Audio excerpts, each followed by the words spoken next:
धुळ्यातल्या पिंपळनेरमध्ये उपमुख्यमंत्री एकनाथ शिंदेंचा ताफा अडवण्यात आला। डोंगराळेमधल्या नराधमाला फाशीची शिक्षा देण्याची मागणी करण्यात येते।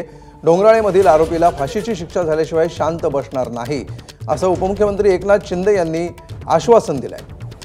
मात्र या ठिकाणी आता या मागणीसाठी उपस्थितांनी तिथल्या नागरिकांनी उपमुख्यमंत्री एकनाथ शिंदेंच्या ताफ्याला गराडा घातला आणि त्यांची गाडी अडवण्याचा प्रयत्न केला।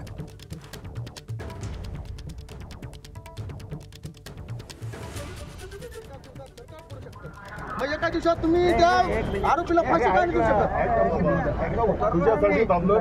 एका दिवसात सरकार करू शकतं, मग एका दिवसात तुम्ही त्या एबीपी माझा, उघडा डोळे बघा नीट।